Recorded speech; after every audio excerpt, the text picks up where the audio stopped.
আমরা আলোচনা করছিলাম যে এই যে সৃষ্টি, সেই সৃষ্টিতে কিভাবে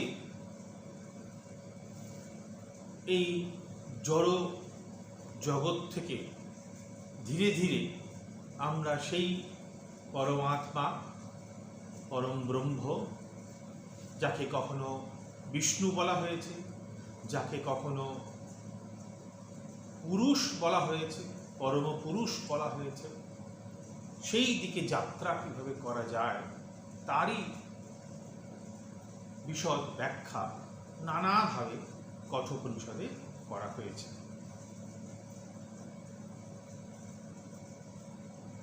আমরা এই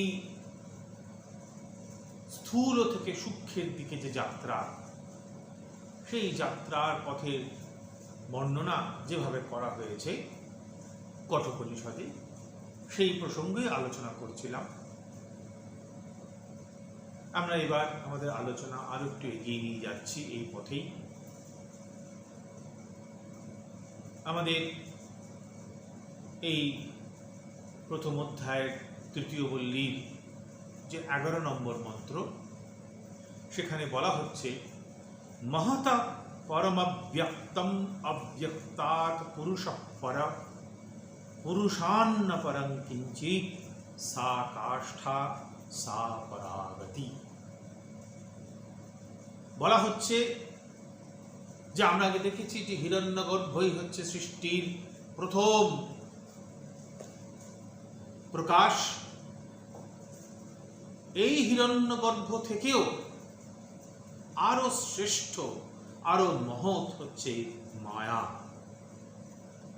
এই মায়া থেকেও আরো শ্রেষ্ঠ, আরো সূক্ষ্ম, আরো মহৎ হচ্ছেন সেই পরমাত্মা। আর সেই পরমাত্মাকে বলা হয়েছে পুরুষ। সেই পরমাত্মা রূপ পুরুষের থেকে আর শ্রেষ্ঠ কেউ নেই।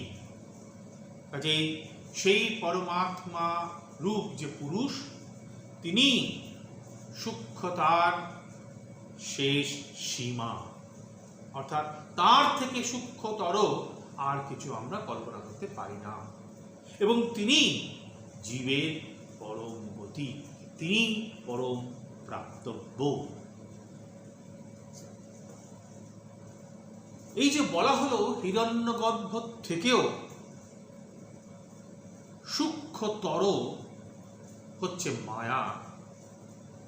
এই মায়া হচ্ছে অব্যক্ত,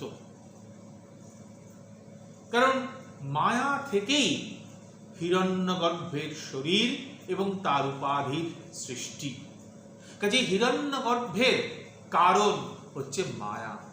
আর হিরণ্যগর্ভ যদি সৃষ্টির প্রথম প্রকাশ হয়, তাহলে সৃষ্টির প্রথম প্রকাশের থেকেও সূক্ষ্মতর হচ্ছে এই মায়া। এই মায়া হচ্ছে হিরণ্যগর্ভের কারণ।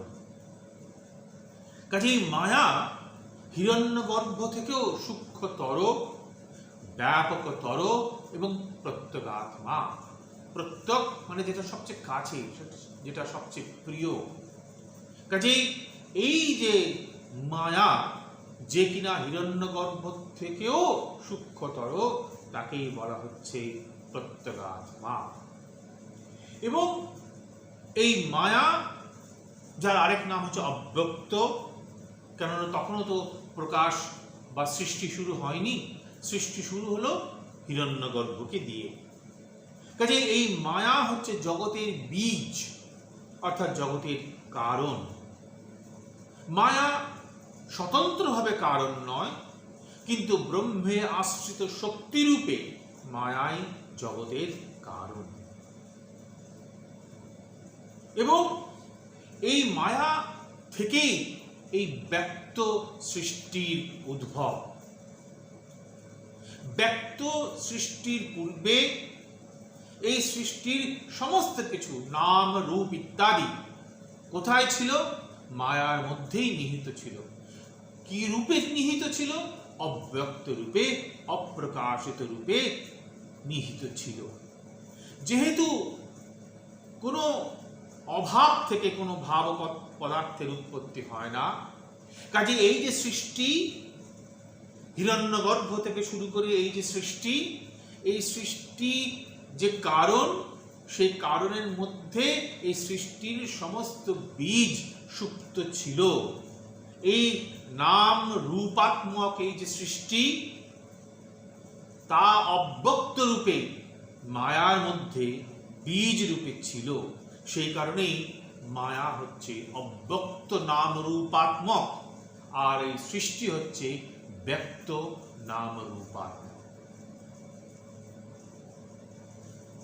এই মায়া হচ্ছে সমস্ত কার্যের শক্তি, অর্থাৎ কার্য মানে সৃষ্টি।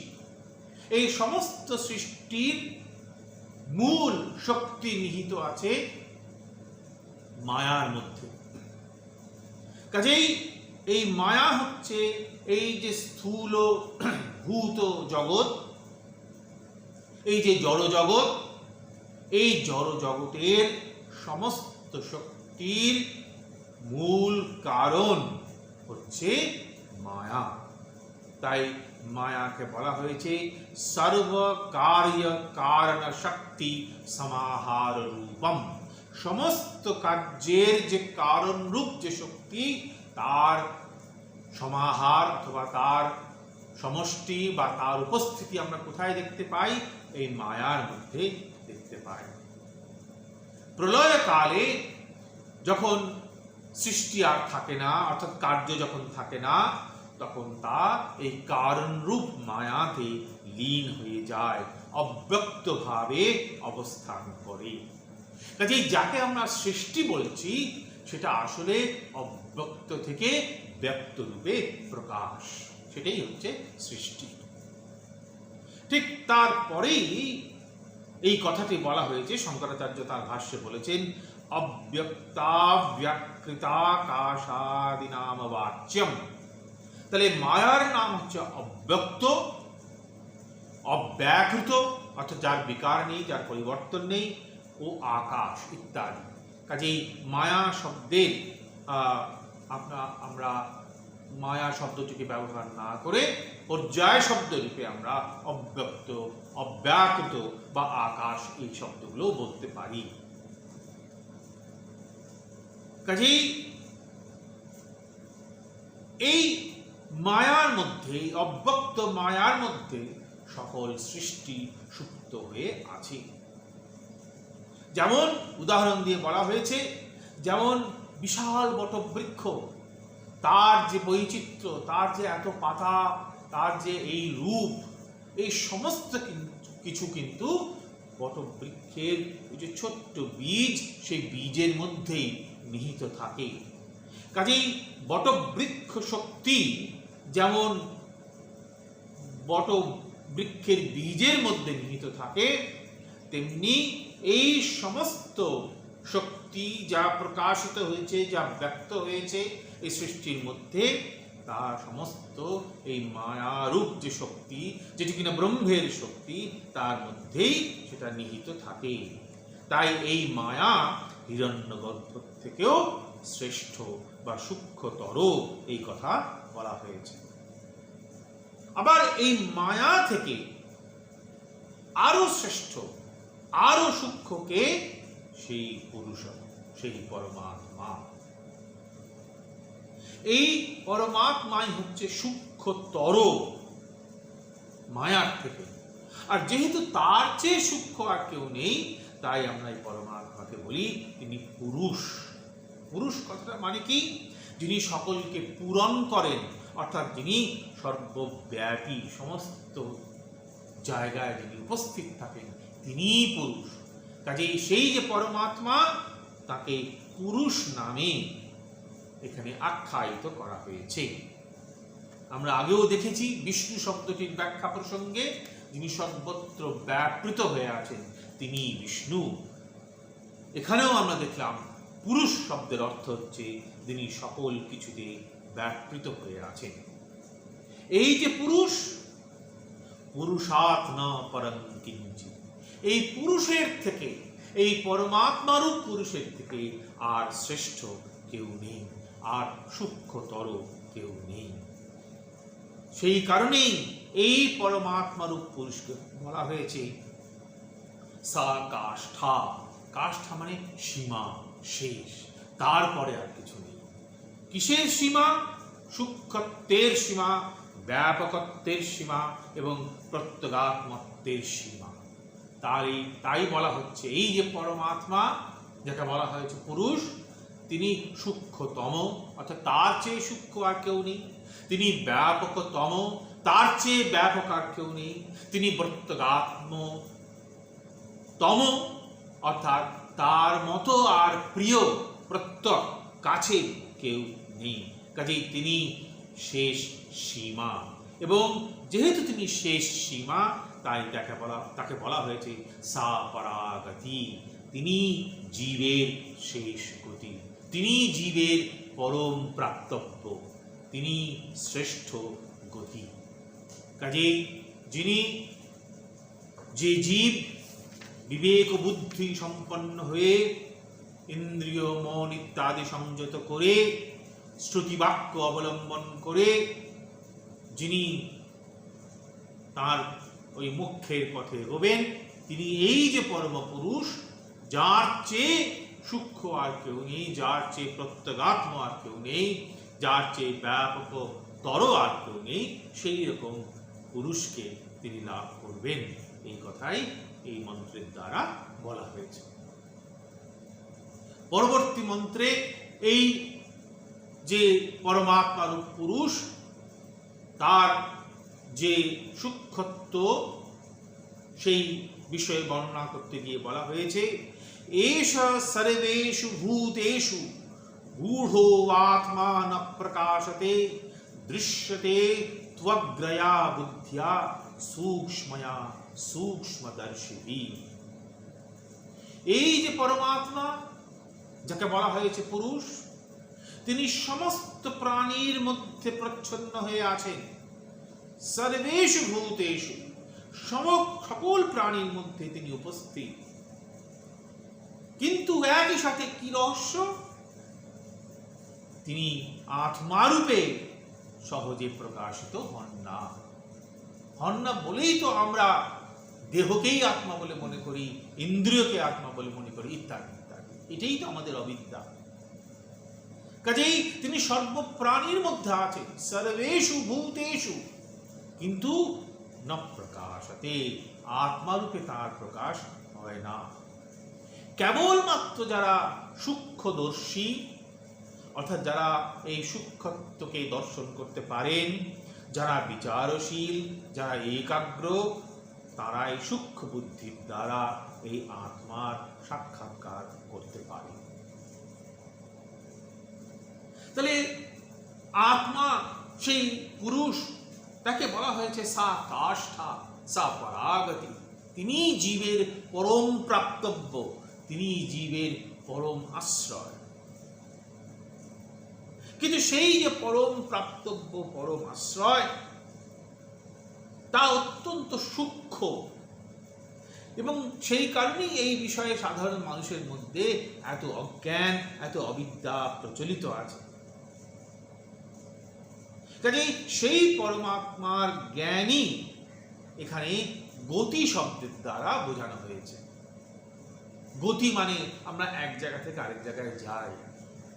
এখানে গতি শব্দে বলা হচ্ছে সেই অজ্ঞানকে অতিক্রম করে জ্ঞানে পৌঁছানো, বিদ্যাতে পৌঁছানো। আর জ্ঞান লাভ করলেই আত্মার প্রাপ্তি হয়। কাজেই এই কারণেই এই আত্মাকে, এই পুরুষকে বলা হয়েছে পরাগতি। তিনি আমাদের একমাত্র জ্ঞাতব্য, তিনি আমাদের একমাত্র প্রাপ্তব্য। কিন্তু তিনি তো সর্বেষু ভূতেষু উপস্থিত, সকল প্রাণীর মধ্যে তিনি আছেন। কিন্তু আমাদের অবিদ্যাজনিত, আমাদের অজ্ঞানের কারণে আমরা তাকে দেখতে পারি না, তাকে জানতে পারি না। অবিদ্যার দ্বারা আবৃত হয়ে আছি বলে আমরা সেই পরমাত্মা আমাদের কাছে প্রকাশিত হন না। ঠিক যেমন মেঘের দ্বারা আবৃত হলে সূর্য যেমন আমাদের কাছে প্রকাশিত হয় না, ঠিক তেমনি এই অবিদ্যার দ্বারা আবৃত হয়ে থাকার জন্য সেই পরমাত্মা, সেই পুরুষ সকল প্রাণীর মধ্যে উপস্থিত থাকা সত্ত্বেও তিনি আমাদের কাছে প্রকাশিত হন না। কিন্তু আমাদের এই দেহ, আমাদের এই ইন্দ্রিয় একজন চেতন কর্তৃক যদি চালিত না হয়, তাহলে তো দেহ ইন্দ্রিয় চলতে পারে না। কাজেই সেই চেতন কর্তা হিসেবে আমরা আত্মার কথা ভাবতে পারি। কিন্তু সেই আত্মা দেহ, ইন্দ্রিয় ইত্যাদি অচেতনকে চালিত করে, তার ফলে আমাদের এই অবিদ্যার মধ্যে আমরা পড়ি যে দেহই আত্মা, ইন্দ্রিয়ই আত্মা। তাই আমাদের এইরকম জ্ঞান হয় যে দেহের জন্ম হলো, দেহের মৃত্যু হলো, ইন্দ্রিয়ের ক্ষয় হলো, ইত্যাদি ইত্যাদি। কিন্তু আত্মা তা সে তো নিত্য, সেই বিষয়ে আমরা আগেই আলোচনা করেছি। কাজেই এই দেহাদিতে আত্মবুদ্ধি থাকার জন্যই আমরা এই অজ্ঞানবশত আমাদের ভালো মন্দ, সুখ দুঃখ ইত্যাদির অনুভূতি হয় আমরা বলি, কিন্তু আত্মার ভালো মন্দ সুখ দুঃখের অনুভূতি হতে পারে না। তাহলে আমরা কি কারণে এই অবিদ্যার বশীভূত হই? সেই হচ্ছে মায়া। মায়ার দ্বারা আমরা আবৃত হই বলে আমাদের এই অজ্ঞানের মধ্যে পড়তে হয় যে দেহকেই আমরা আত্মা ভাবি, ইন্দ্রিয়কেই আমরা আত্মা ভাবি। তাহলে যাদের বুদ্ধি পরিশীলিত হয়েছে, যাদের বুদ্ধি সংস্কৃত হয়েছে, শুদ্ধ হয়েছে, তাদের নিকটই আত্মা প্রকাশিত হন। কাজেই যাদের বুদ্ধি অসংস্কৃত, যাদের বুদ্ধি সূক্ষ্ম বস্তু নির্ধারণ করার ক্ষমতা রাখে না, তাদের কাছে আত্মা প্রকাশিত হন না। নিদিধ্যাসনের অভ্যাসের দ্বারা যদি আমরা একাগ্র বুদ্ধি লাভ করতে পারি, তবেই আমরা এই সূক্ষ্ম পরমাত্মাকে জানতে পারি। কাজে একাগ্র বুদ্ধির দ্বারা সূক্ষ্ম বস্তু নির্ণয় করার যে সামর্থ্য, সেই সামর্থ্য যখন আমাদের মধ্যে জন্মাবে, তখন আমরা এই সূক্ষ্মতম, ব্যাপকতম, প্রত্যগাত্ম যে আত্মা, তাকে আমরা জানতে পারি। তখনই আমাদের এইরকম জ্ঞান হবে যে তত্ত্বমসি, তুমি সেই, বা অয়ম আত্মা ব্রহ্ম, আমি, আমার মধ্যে যে আত্মা আছে সেই হচ্ছে সেই ব্রহ্ম। পরবর্তী মন্ত্রে বলা হচ্ছে যথেচ্ছাদ বাং মনসি প্রাজ্ঞা তদ যচ্ছেদ জ্ঞান আত্মনি, জ্ঞানম আত্মনি মহতি নিয়চ্ছেদ তত্তৎ যচ্ছেচ্ছান্তু আত্মনি। যিনি বিবেকী ব্যক্তি, অর্থাৎ যার এই বিবেক জ্ঞান হয়েছে, যিনি নিত্য অনিত্য বস্তুর মধ্যে পার্থক্য করতে পারেন, তিনি তার ইন্দ্রিয়গুলিকে ধীরে ধীরে মনের দিকে নিয়ে আসতে পারবেন। তিনি মনকে বুদ্ধিতে, ব্যক্তি বুদ্ধিতে, সেই ব্যক্তি বুদ্ধিকে সমষ্টি বুদ্ধি অর্থাৎ হিরণ্যগর্ভের মধ্যে, এবং সেই সমষ্টি বুদ্ধি বা হিরণ্যগর্ভকে অদ্বৈত আত্মার মধ্যে নিয়ে আসতে পারবেন, একথা বলা হচ্ছে। এই যে বিবেক বুদ্ধির কথা বলা হচ্ছে, যে বিবেক বুদ্ধি লাভ করা ছাড়া এই পরমাত্মার জ্ঞান সম্ভব নয়, সেই বিবেক বুদ্ধি লাভ করতে গেলে আমাদের কি করতে হবে? প্রথমেই বলছেন যে তাকে ইন্দ্রিয়গুলিকে সংযত করতে হবে। অর্থাৎ আমাদের যে বাক প্রভৃতি ইন্দ্রিয়, অর্থাৎ আমাদের যে চক্ষু, কর্ণ, নাসিকা, জিহ্বা, ত্বক, এই যে জ্ঞান ইন্দ্রিয়, আমাদের কর্মেন্দ্রিয় আছে, এই সমস্ত ইন্দ্রিয়গুলির স্বভাব কি? তাদের স্বভাব হচ্ছে তাদের নির্দিষ্ট বিষয়ের দিকে ধাবিত হওয়া। চক্ষুরেন্দ্রিয় রূপের দিকে ধাবিত হয়, শ্রবণেন্দ্রিয় শব্দের দিকে বহির্জগতের শব্দের দিকে ধাবিত হয়, আমাদের জিহ্বা রসনার দিকে ধাবিত হয় ইত্যাদি। আমাদের সমস্ত ইন্দ্রিয়গুলি বহির্মুখী, সেগুলি বহির্জগতের বিষয়ের দিকে ধাবিত হয় সেই বিষয়গুলিকে লাভ করার জন্য। কিন্তু যাদের বিবেক বুদ্ধি হয়েছে, যারা বিবেকী ব্যক্তি, তারা কি করেন? তারা ক্রমে ক্রমে এই সমস্ত ইন্দ্রিয়গুলিকে বহির্জগৎ থেকে তুলে এনে কোথায় সেগুলিকে স্থাপিত করেন? মনের মধ্যে স্থাপিত করেন বা মনে লয় করেন। এর জন্য কি দরকার? নিদিধ্যাসন দরকার। আমরা আগেই দেখেছি শ্রবণ, মনন এবং নিদিধ্যাসনের কথা নানাভাবে বলা হয়েছে নানা উপনিষদে আত্মতত্ত্ব বিষয়ে জ্ঞান লাভ প্রসঙ্গে। এখানে সেই নিদিধ্যাসনের কথা বলা হচ্ছে। একাগ্র বুদ্ধির দ্বারা, নিদিধ্যাসনের দ্বারা যখন আমরা মনকে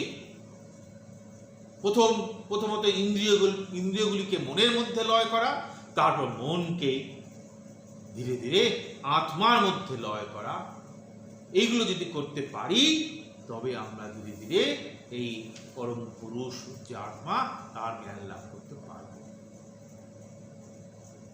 তাহলে এখানে যদিও বাক ইন্দ্রিয় কথাটা বলা হয়েছে, কিন্তু এখানে বাক বলতে শুধু বাক ইন্দ্রিয় নয়, সব ইন্দ্রিয়কেই এখানে বোঝানো হয়েছে। তাই এখানে বাক এই কথাটাকে আমরা উপলক্ষণ বলি। উপলক্ষণ কাকে বলে? যে শব্দের ব্যবহারের দ্বারা আমরা শুধু সেই শব্দের বাচ্যার্থকেই বোঝাই না, তার সাথে সাথে তার সঙ্গে সম্পর্কিত আরো বেশ কিছু জিনিসকে বোঝাই, তাকে বলা হয় উপলক্ষণ। যেমন আমরা যখন বলি কাকেভ্যো দধি রক্ষতাম, অর্থাৎ কাকের থেকে দধিকে রক্ষা করো, অর্থাৎ কাক যেন এসে দইকে নষ্ট করে না দেয়। এখানে যদিও বলা হয়েছে কাকেভ্য, কিন্তু এখানে কাকেভ্য বলতে শুধু কাকরূপ পক্ষীকে বোঝানো হয়নি। বিড়াল ইত্যাদি অন্যান্য প্রাণী যারা এসে দইটিকে নষ্ট করে দিতে পারে মুখ দিয়ে, তাদেরকেও বোঝানো হয়েছে। তাই এখানে কাকেভ্য শব্দটিকে আমরা উপলক্ষণ হিসেবে ব্যবহার করতে পারি। ঠিক তেমনি যখন বলা হয়েছে বাঘ ইন্দ্রিয়, কারণ আমরা দেখেছি মন্ত্রের মধ্যে আছে বাঘ ইন্দ্রিয়, সেই বাঘ ইন্দ্রিয় বলতে শুধু বাক মানে কথা বলারূপ ইন্দ্রিয়কে বোঝানো হয়নি, আমাদের সর্বপ্রকার ইন্দ্রিয়কেই বোঝানো হয়েছে। এবং এখানে বলা হচ্ছে বাগত্র উপলক্ষণার্থ, উপলক্ষণ হিসেবে এখানে বাক শব্দটিকে আমাদের ব্যবহার করতে হবে। কাজেই সমস্ত ইন্দ্রিয়কেই ধীরে ধীরে মনে লয় করা এবং সেই মনকে বুদ্ধিতে লয় করা এবং সেই বুদ্ধি শেষ পর্যন্ত আত্মাতে লয় করার কথাই এখানে বলা হয়েছে। কাজেই যদি এইভাবে কোনো ব্যক্তি ইন্দ্রিয়গুলিকে ধীরে ধীরে আত্মার মধ্যে স্থিত করতে পারেন, তবেই তার পক্ষে আত্মজ্ঞান লাভ করা সম্ভব। কাজেই ইন্দ্রিয়, মন, বুদ্ধি, তারপরে আত্মা, এই সমস্ত কিছুকে ধীরে ধীরে আত্মার মধ্যে লয় করার কথা এখানে বলা হয়েছে।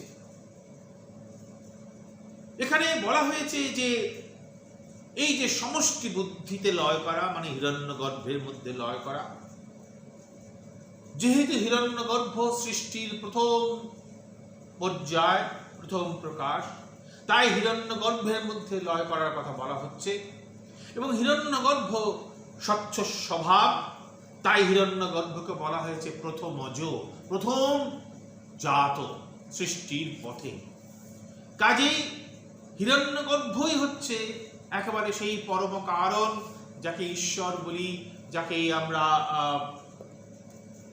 পুরুষ বলি, যাকে আমরা পরমাত্মা বলি, তার খুব কাছে, কিন্তু তবুও একেবারে আত্মস্বরূপ নয়, খানিকটা ন্যূনতা, খানিকটা অল্প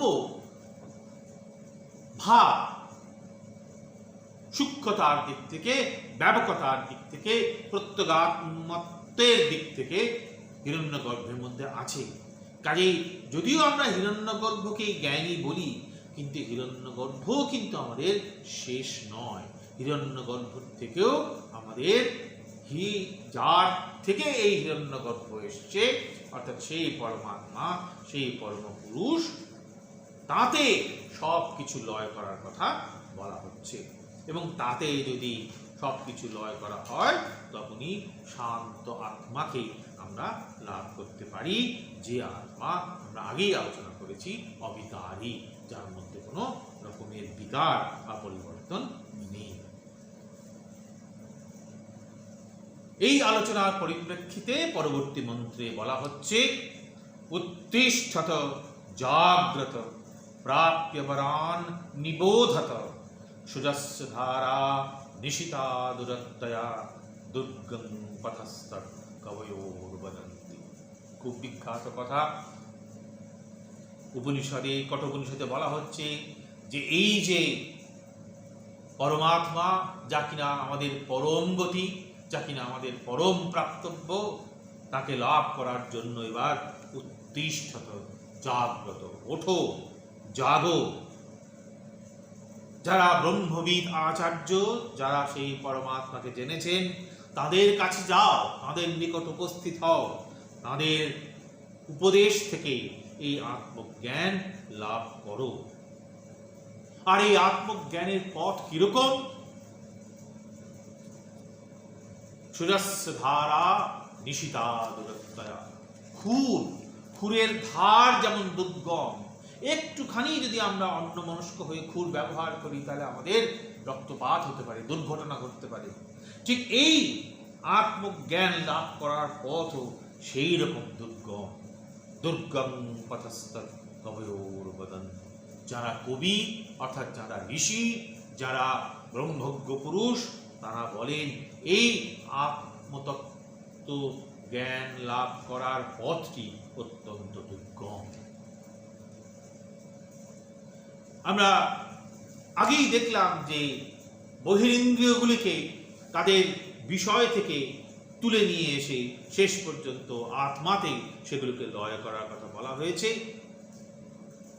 এই যে বহিরিন্দ্রিয়গুলিকে সম্পূর্ণরূপে নিজের অধীনস্থ করা, এই নিজের অধীনস্থ করার দ্বারা আমাদের কি হবে? আমাদের সেই পরম যে প্রাপ্তি, সা কাষ্ঠা সা পরমাগতি, যাকে বলা হয়েছে, তাকে আমরা লাভ করতে পারব। তাই এখানে বলা হয়েছে উত্তিষ্ঠত, ওঠো। কিসের থেকে ওঠার কথা বলা হচ্ছে?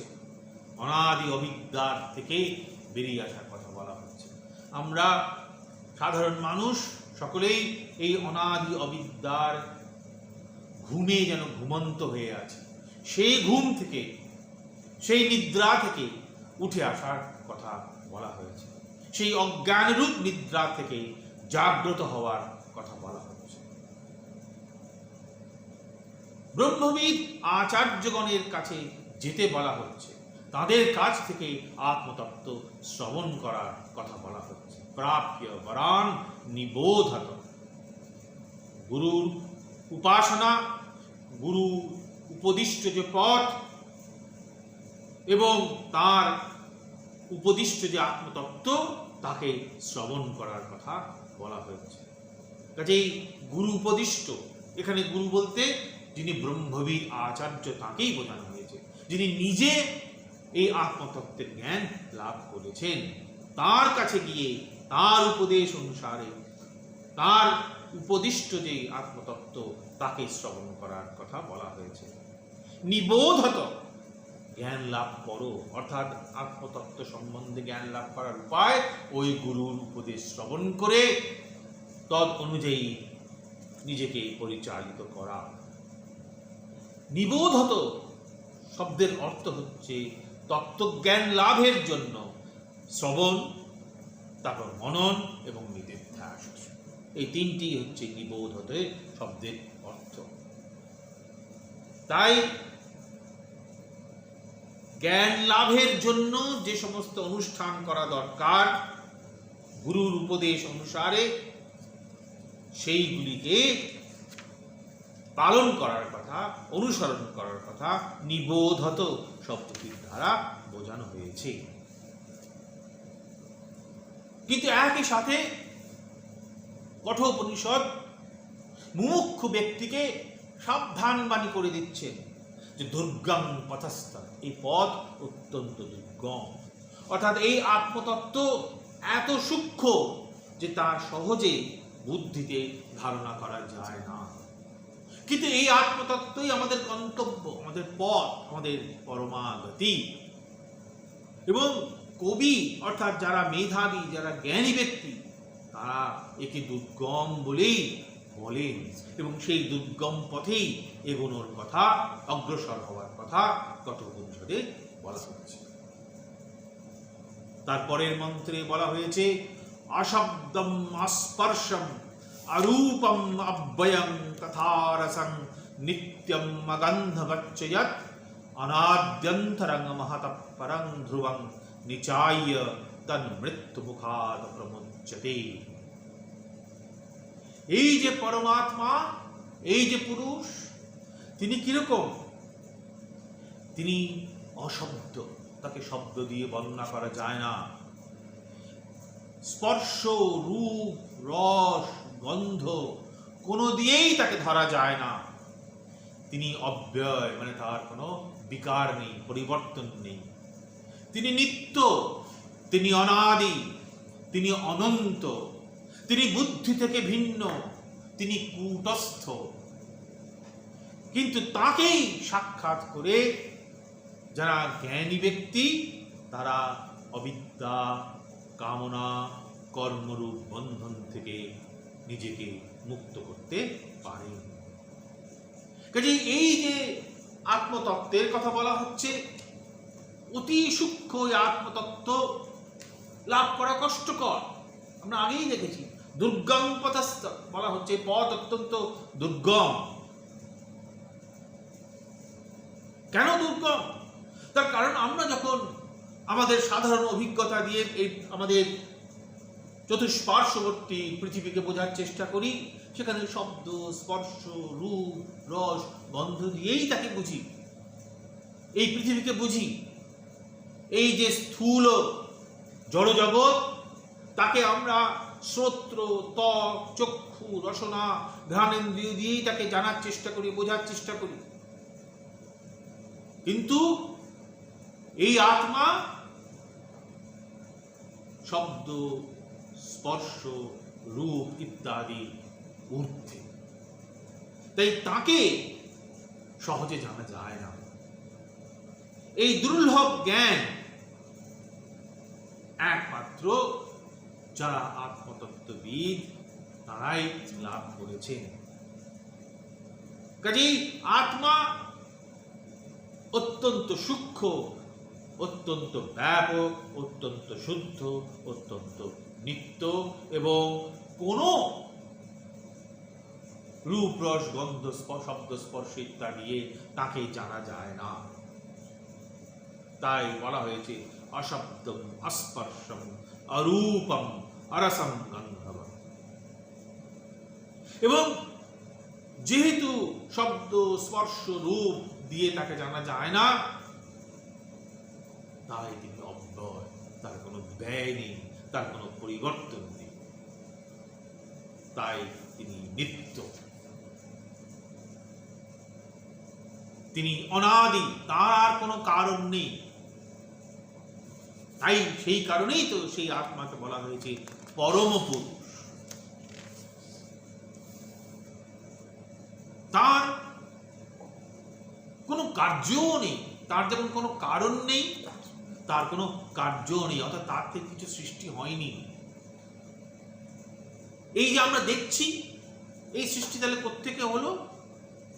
তার কারণ হচ্ছে সেখানে মায়ার দ্বারা উপহিত যে ব্রহ্ম বা আত্মা, তাকেই আমরা এই সৃষ্টির কারণ বলি। কাজেই অদ্বৈত বেদান্তের যে ব্যাখ্যা কঠোপনিষদের, সেই ব্যাখ্যা মতেই পরমাত্মার যেমন কোনো কারণ নেই, তেমনি তার কোনো কার্য নেই। যখন আমরা বলি যে এই জগৎ পরমাত্মা থেকেই সৃষ্ট হয়েছে, আসলে তখন পরমাত্মাকে মায়ারূপ শক্তির দ্বারা উপহিত হয়ে তাকেই আমরা জগতের কারণ বলে বুঝি। এবং এই যে পরমাত্মা, তিনি আমাদের বুদ্ধি থেকে ভিন্ন, তিনি কূটস্থ, তিনি নিত্য। কাজেই কূটস্থ পদের অর্থ এখানে হচ্ছে নির্বিকার। কাজেই এইরকম যে আত্মা, সেই আত্মাকে জানার দ্বারা জীব কি হয়, এই অবিদ্যার থেকে মুক্তি লাভ করেন, কর্মের বন্ধন থেকে মুক্তি লাভ করেন, এবং তার ফলে জন্ম মৃত্যুর যে অন্তহীন চক্র, সেই চক্র থেকে তার মুক্তি হয়। উপসংহারে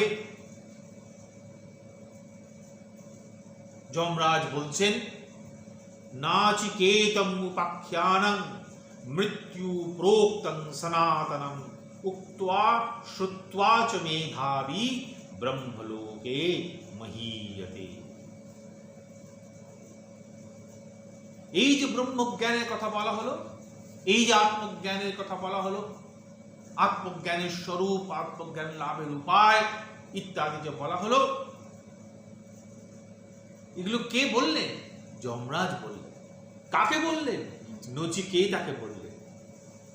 এবং এখানে একটা উপাখ্যান হিসেবে বললেন, একটা গল্পের মতো করে বললেন। এবং যদি এই উপাখ্যান কোনো ব্যক্তি তার আচার্যের কাছে শোনেন, ওই ব্রহ্মবিদ আচার্যের কথা বলা হচ্ছে, সেই ব্রহ্মবিদ আচার্যের কাছ থেকে শোনেন, তবে তিনি এই সমস্ত সংসারে পূজিত হন, শ্রদ্ধেয় হন।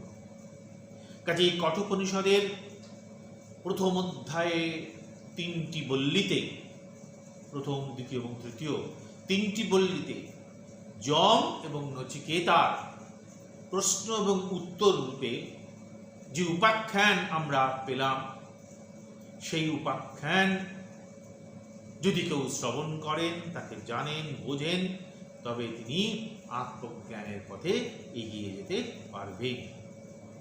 কাজেই এই উপাখ্যান শ্রবণের ফল হচ্ছে অনন্ত, অর্থাৎ সেই যে পরমপুরুষ, তাকে লাভ করা। কাজেই এই সমগ্র উপাখ্যান, কঠোপনিষদে যে যম এবং নচিকেতার যে উপাখ্যানের কথা বলা হলো, এই উপাখ্যানের উদ্দেশ্যই হচ্ছে যাতে জীব আত্মজ্ঞানের পথে অগ্রসর হতে পারে। এই উপাখ্যানটি বৈদিক উপনিষদের অংশ, তাই এটি সনাতন, এটি চিরন্তন।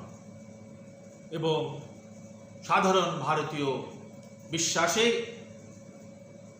সৃষ্টি স্থিতি প্রলয়ের পর যখন আবার সৃষ্টি শুরু হয় নতুন কল্পে, তখন আবার এই জ্ঞান, আবার এই উপাখ্যান রূপে মুমুক্ষু ব্যক্তির কাছে প্রকাশিত হয়।